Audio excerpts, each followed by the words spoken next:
Deal or no deal? President Trump today making a major announcement with the United Kingdom saying that the U.S. and the U.K. have agreed on the framework of a substantial trade deal. That said, we should note it is not quite a fully fleshed out deal exactly, at least not yet. It is quite light on specifics, with British Prime Minister Keir Starmer saying that the details need to be ironed out.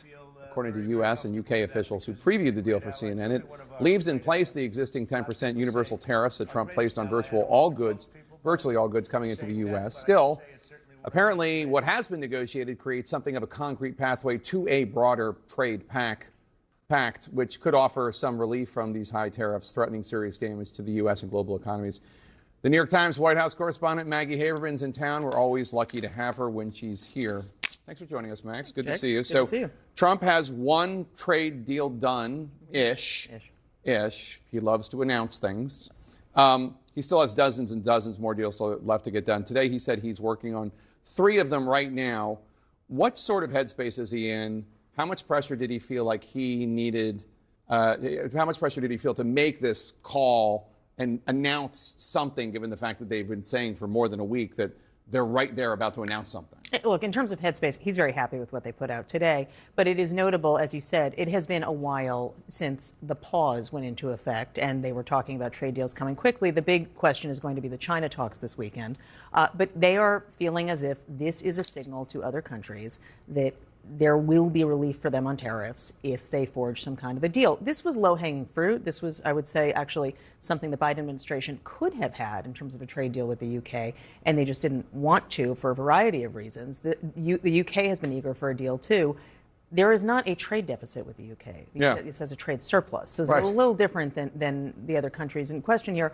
But this is good news for the administration as they are trying to find a path to lower some of these tariffs on other countries. Today in the Oval Office, the British ambassador to the U.S. injected some British humor, understated, into the announcement. Take a listen. Thank you very much indeed also for that very typical 11th hour intervention by you with your phone call to the President, demanding even more out of this deal than any of us expected. So thank you for that. The Prime Minister was delighted, obviously, to take that call late at night. You know, you really can say anything if you have a classy British accent, I suppose. British Ambassador to the U.S., Peter Mandelson, joins us now. Mr. Ambassador. But the point about the phone call was that he was interrupting the Arsenal game, that the Prime Minister is an ardent fan, and he was with friends looking at this crucial game, which I'm afraid they lost. And then the President comes on and says, hey, how about doing a little bit more in this trade deal? Well, you know, and I'm sure President Trump loved it because he got more out of the deal than he would have gotten otherwise, right? He didn't get everything he wanted. Got a bit more. A bit more. So Trump's tariffs have been somewhat unpredictable in nature. Are you and the Prime Minister confident that it will continue relatively smooth sailing until there's actually a final deal signed? I think we are quite confident. I mean, it is a deal. It is an agreement. It's one which, frankly, a lot of American farmers and manufacturers will gain quite a lot from. Nothing wrong with that.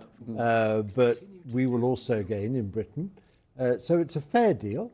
It was started off in life as a sort of fairly tactical response to Liberation Day, the president's tariffs. But then it built into a more substantial deal. And I think that what we have now is a foundation, first of all, for doing more and creating even more market access as these talks go on, but also, I hope, opening the door to a longer-term technology partnership between the United States and the UK. J.P. Morgan said that the scope of this proposed deal appears limited as of now because U.S. tariffs on the UK are expected to remain higher than they were before Trump's announcement on April 2nd. And the economic benefit to the UK will be small. Are you worried about that at all? No, I don't agree with that. You don't agree with J.P. Morgan? Okay. I mean, if you look at the sectoral tariffs on autos, steel, aerospace, in time, pharma, you know, they've been brought right down for Britain. And that's really important. You know, we had a big car company, Jaguar Land Rover, that was facing, by next week, huge layoffs of the workforce in the West Midlands in Britain. And this deal has saved those jobs. So that's a pretty big achievement, in my view, and I'm very pleased that the president has signed off on it. I have a Land Rover. You'll be happy to hear. Good. Trade deals take a long time. You can replace it and get a newer version. Well, they don't. Well, we can talk about that later. Trade deals take a long time, sometimes fully months, sometimes to fully hash out. Maybe sometimes even years. How long do you think it's going to take to formalize this one? Look, what's agreed is not going to change. Mm-hmm. It's not going to fall away. Nobody's going to step back. Out. I mean, no. The point about it is this: that the sectoral deals will stick, come what may. Where I think we have a lot of potential is in further negotiating liberalization of trade, reducing or eliminating many tariff lines. Now, we're very ambitious on that in Britain, possibly even more ambitious than the US side, I don't know, but that's be the subject of a negotiation. We think there are huge opportunities for business, for employment, for economic growth. We want to make both our economies great again in both the United States and the UK, and we can do that by liberalizing more trade as long as it's balanced, as long as there's a sort of equal benefit on both sides. The problem with trade at the moment internationally, especially with China, is that they produce vast quantities of goods and then just expect the rest of the world to sort of suck it up. And that's terribly imbalanced. Now, that's not the case between Britain and the United States. So we start from a good foundation, but we can build on it and liberalize further. How is the relationship between the Trump administration and the Starmer administration? And I ask that because obviously the Liberal Party is more similar to the Democratic Party in this country. It's no secret that Nigel Farage and other more conservative figures in the UK are Trump fans. Obviously, your Foreign Secretary, David Lammy, has had some impolitic things to say about President Trump, calling him a woman-hating, neo-Nazi sympathizing sociopath back in 2018. I know, but everyone went in for this sort of hyperventilation in the past about Mr. Trump. I did too. You know, I'm afraid it comes with the turf, but we've all moved on, I'm glad to say. Look, Keir Starmer and President Trump are not cut from the same cloth. Right. Politically, they're not.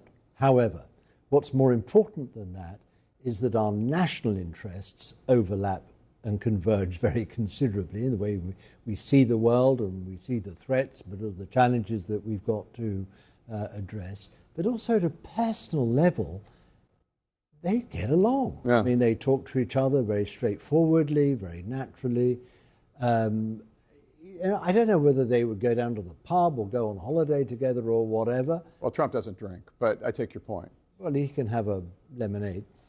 But I just think that when they're talking about policies and serious matters in the world, they do see eye to eye. And that's what's important. President Trump announcing a new trade deal with the United Kingdom today. Trump calling it a great deal for both nations. And it's one the White House says will bring millions, or billions to American companies. Details do remain scarce, and that is because there's still a lot of details to be worked out here. CNN's Vanessa Yurkevich with us now from New York. All right, what's in this deal, or should we say the framework of a deal, Vanessa? Yeah, one deal or one framework down, over 100 to go.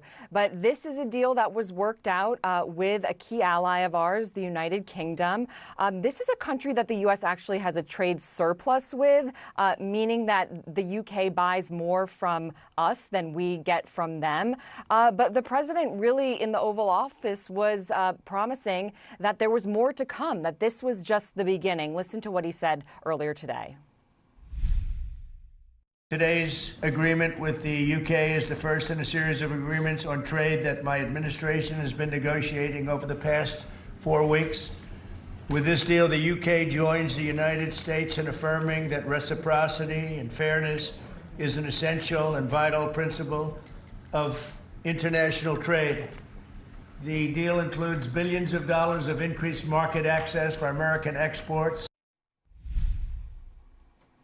And so more to come on this deal with the UK, but he's also saying more deals to come in general with other countries.